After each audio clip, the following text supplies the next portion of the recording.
HarperCollins presents An Orphan's War by Molly Green, read by Julie Masey. For the 5 nurses who were killed on the 10th of September 1940, when a bomb completely destroyed the nurses' wing at St Thomas's Hospital, I have changed their names in the novel. To all Dr. Barnardo's children during the Second World War, who were the inspiration for this series.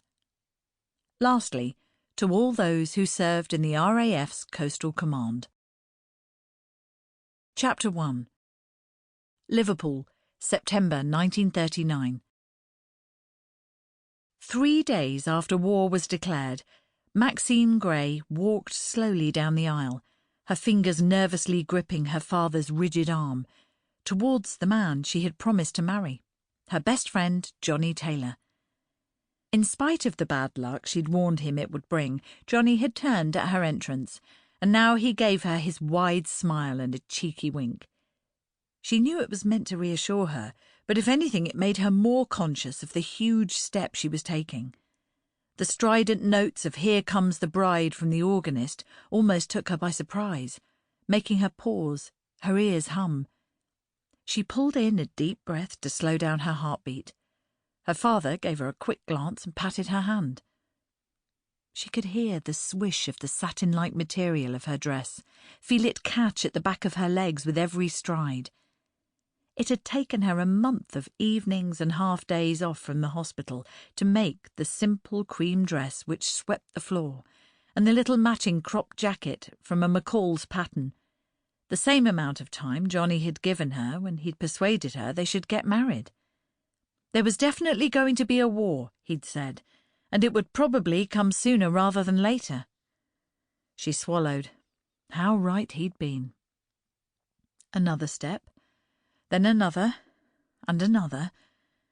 She took a deep breath, but the scent of the flowers left over from last Sunday's service was cloying, and she pulled her stomach in tight to stop herself from feeling faint. A final step. She'd reached him. Her father nudged her forward, and a little to the right, where Johnny stood waiting for her, watching her every movement.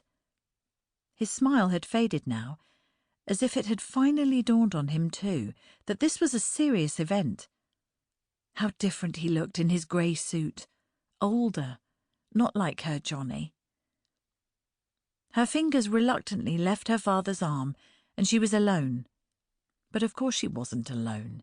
Johnny was here. They were going to be married. Every bride was nervous on her wedding day, so her mother had said, when they'd shared a pot of tea that morning. It was to be expected.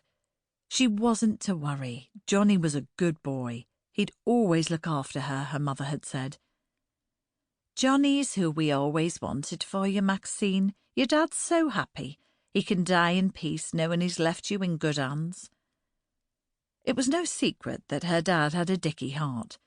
Oh, he probably had another year or 2 left, Dr. Turnbull had assured them, maybe more.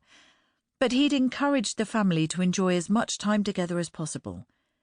And now she was leaving him in the hands of her mother, who constantly fussed over him, making him feel closer to death's door than he probably was. She took her place next to Johnny, her shoulder only inches away from his, and tried to draw his easy confidence into her own body, now taut with the thought of the unknown. As the vicar started to address the congregation, Johnny turned towards her, and Maxine noticed the same concerned expression he'd had only a few weeks ago when they were sitting on their favourite park bench feeding the pigeons. "I've got something to tell you, Max," he'd said then. "I'm joining the army. I think I can be of use with my medical training." At his words, her heart had turned over. Johnny. If anything should happen to him, she daren't think further. "So what say you and I get hitched?"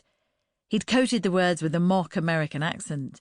It had taken her completely by surprise. Yes, she loved him, more than anyone in the world.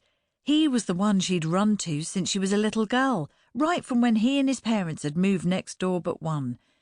Being a boy of 11, he hadn't wanted to be bothered with an 8-year-old, and a girl at that, but she'd badgered him until he'd sometimes nodded and allowed her to accompany him when he went off bird-watching or Sample complete.